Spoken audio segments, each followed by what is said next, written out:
भगवान हनुमान जी पुल पे चढ़ने के लिए तैयार हो गए। जैसे ही दाहिना पैर रखा तो वैसे ही पुल चरमराने लगा। अर्जुन का बनाया हुआ बाणों का जो पुल था, बांध था, वह चरमराने लगा। और जब वह चरमराने लगा तो भगवान कृष्ण को पता चल गया। उन्होंने सोचा कि अगर मैं नहीं जाऊंगा तो बड़ा दिक्कत हो जाएगी, मुझे जाना पड़ेगा। दूसरा पैर भगवान हनुमान ने जैसे ही रखने को थे, वैसे ही भगवान कृष्ण जाकर के पुल के बीच में अपनी पीठ को लगा दिया कच्छप बन करके। हनुमान जी जैसे ही थोड़ी दूर चले तो उनकी नजर जब जल में पड़ी तो जल रक्त हो चुका था। प्रभु को समझते देर नहीं लगी कि मेरे इष्ट ने आकर स्वयं अपनी पीठ लगा दी है इस पुल को बचाने के लिए। वापस लौट आए। जब वो वापस लौट आए तो अर्जुन ने कहा हनुमान, बोले हाँ। बोले तुम हार गए।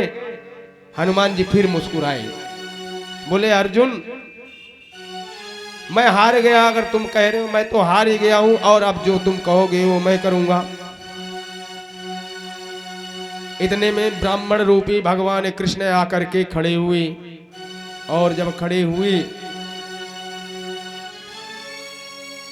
तो भगवान हनुमान ने कहा हे अर्जुन, मैं हारा नहीं हूं। बोले क्यों? बोले इस ब्राह्मण से पूछ लो, ये ब्राह्मण ही बता देंगे। ब्राह्मण देवता कहने लगे अर्जुन, भगवान हनुमान तो हार ही नहीं सकते। हनुमान तो महाबली है, वीरों के वीर महावीर हैं। इसलिए अर्जुन और हनुमान जी से वार्ता होने लगी। हनुमान जी ने कहा अर्जुन अगर तुम्हें देखना है तो फिर भगवान की पीठ ही देख लो। ज्यों ही अर्जुन ने भगवान कृष्ण की पीठ देखी तो इतनी खराशें आई थी और देख करके श्री हनुमान के आंखों में अश्रु आ गए। उन्होंने कहा प्रभु मैं हार गया हूं, अब आप जो कहोगे वो मैं करूंगा।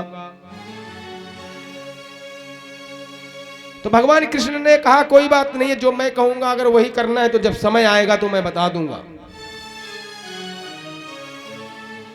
महाभारत का युद्ध शुरू हुआ और जब महाभारत का युद्ध शुरू हुआ उस युद्ध में कृष्ण ने कहा अर्जुन से कि हे अर्जुन, हनुमान जी ने कहा था कि जब मुझे बुलाओगे किसी कार्य के लिए तो मैं आऊंगा और हनुमान जी को आकर के इस पताके पे विराजमान होना बहुत आवश्यक है। अर्जुन बोले भगवान कृष्ण से आप भी साथ चलो। बोले क्यों? बोले कहीं ऐसी बात ना हो जाए तुम्हारे भगवान हमारे भगवान वाली तो दिक्कत हो जाएगी, इसलिए आप भी मेरे साथ चलो। भगवान कृष्ण गए। भगवान कृष्ण कहने लगे हनुमान। बोले क्या? बोले तुम्हें युद्ध में चलना है और पताके पे विराजमान होना है रथ पे ऊपर। हनुमान जी ने कहा मैं चलूंगा तो मना नहीं है प्रभु, लेकिन एक शर्त है। बोले क्या? बोले वहां पे राम कथा होगी या नहीं। भगवान कृष्ण ने कहा हनुमान वहां युद्ध होगा या राम कथा? महाभारत होने जा रही है, वहां पे राम कथा कहां से होगी? हनुमान जी ने कहा प्रभु मेरे प्रभु श्री राम थे तो युद्ध में भी युद्ध में भी कथा सुनाते थे। भगवान कृष्ण ने कहा अगर ऐसी बात है हनुमान तो मैं तुम्हें कथा सुनाऊंगा भी और कथा दिखाऊंगा भी। अर्जुन के मोह का तो बहाना था, अर्जुन के मोह का तो बहाना था। गीता तो भगवान श्री हनुमान को सुनाना था, अर्जुन के मोह का बहाना था।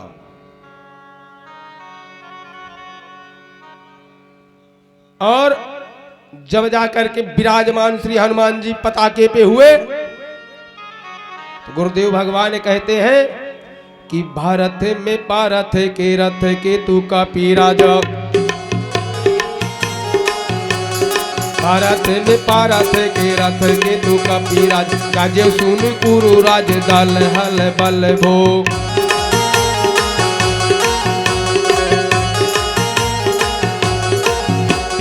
राजे सुन कुरु राज दल हल बल हो।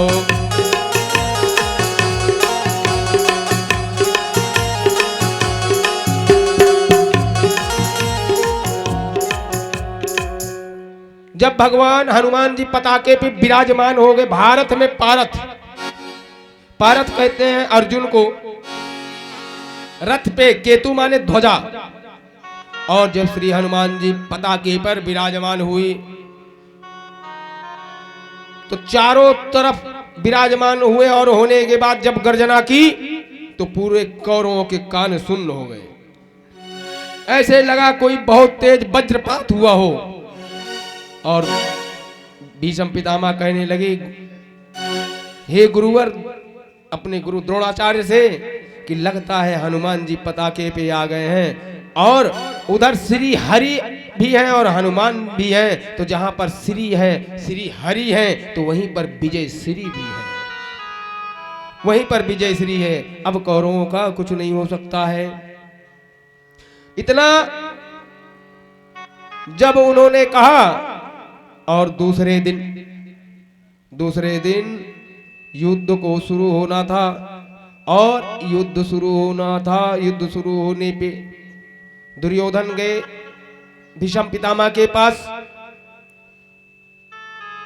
और जब भीष्म पितामह का चरण छुआ तो पितामह ने दुर्योधन को विजयी भव का आशीर्वाद नहीं दिया, आयुष्मान भव का आशीर्वाद दिया। और एक अद्भुत बात और थी पूरे महाभारत में की कथा में, महाभारत में दुर्योधन के माता पिता ने भी दुर्योधन को विजयी भव का आशीर्वाद नहीं दिया है कहीं भी। उनके माता पिता ने भी, गुरुदेव भगवान कहते हैं उनके माता पिता भी ने ये नहीं कहा कि तुम विजयी हो जाओ, विजयी भव का आशीर्वाद किसी ने नहीं दिया। और जब अर्जुन गए, 5 पांडव गए, भीष्म पितामह के चरण छुए, तो पितामह भीष्म ने कहा विजयी भव। और यह सुनकर के कौरवों में खलबली मच गई। कौरवों ने कहा, पितामह आपने मुझे कभी भी विजयी भव का आशीर्वाद नहीं दिया, और अर्जुन को आशीर्वाद दे रहे विजयी भव का। पितामह ने कहा कि हे दुर्योधन, मैं इसके लिए बाध्य नहीं हूं, मैं इसके लिए बाध्य नहीं हूं कि किसको क्या आशीर्वाद देना है, मैं अच्छी तरह जानता हूं। दुर्योधन ने कहा, पितामह नहीं, ऐसा नहीं होगा और ना ही ऐसा चलेगा। बोले फिर कैसे होगा? बोले आप प्रतिज्ञा लो, आप प्रतिज्ञा लो कि कल 5 पांडवों में से किसी एक पांडवा का वध करेंगे,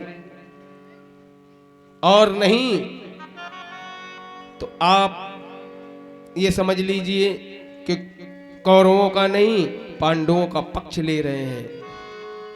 और यदि आप सिंहासन से बंधे हैं, संकल्पित हैं, दृढ़ संकल्प है, तो कौरवों का साथ दीजिए।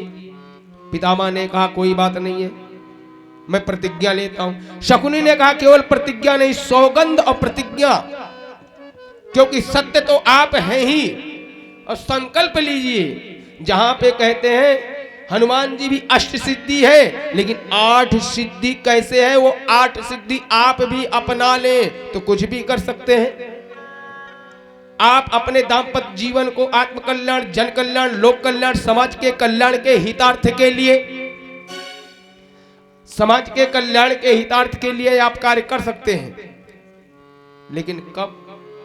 जब उसको धारण करेंगे तब। क्या है वो? सत्य, संकल्प। गुरुदेव भगवान कहते हैं सत्य और शील दोनों एक साथ नहीं रह सकते किसी के पास भी। जो व्यक्ति सत्य बोलेगा उसके पास शील नहीं हो सकता है, क्योंकि शील करेगा तो सत्य बोल ही नहीं सकता। इसलिए दोनों एक साथ नहीं रहते। अब कुछ लोग तो ऐसे हैं, कहते हैं भैया मैं तो सीधी सीधी बात करता हूं, खराब लगे या अच्छी, वो ठीक है। और कुछ लोग सोचते हैं अगर मैं सत्य बोल दूंगा तो ये नाराज हो जाएंगे, तो सत्य तो खत्म हो गया, फिर शील आ गया। इसलिए सत्य को ग्रहण करिए, शील मत कीजिए, सत्य ग्रहण करिए और सत्य का साथ दीजिए। तो पितामह भीष्म जो है सत्य का साथ दे रहे हैं। सत्य क्या है? सत्य यह था कि वो सिंहासन से बंधे हुए थे। और इतना जब सुना द्रौपदी ने, तो अपने भाई के पास में गई, और जाने के पास में उन्होंने जब दरवाजा बंद था और कुंडी खटखटा करके कहने लगी, बुला रही हैं, है ये दुख की घड़ी, है ये दुख की घड़ी, भीड़ भारी पड़ी बंसी वाले। है ये दुख की घड़ी, भीड़ भारी पड़ी बंसी वाले। है ये दुख की घड़ी, भीड़ भारी पड़ी बंसी वाले। है ये दुख की घड़ी, भीड़ भारी पड़ी बंसी वाले। आके अब तो मुझे तू बचा ले, आके अब तो मुझे तो बचा ले।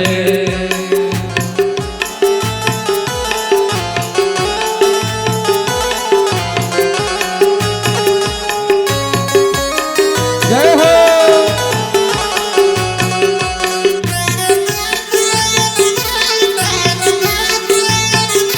हरि बोल।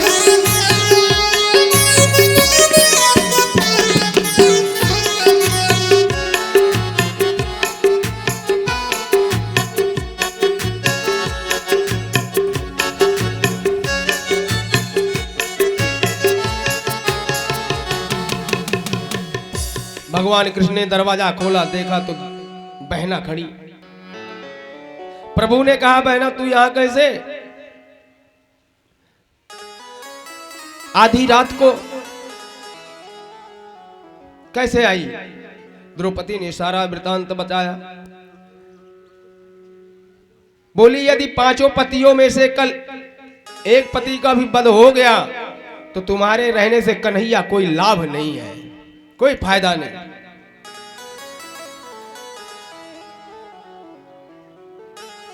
भगवान ने कहा, तुम लोगों ने पहले भी मेरी बात नहीं मानी,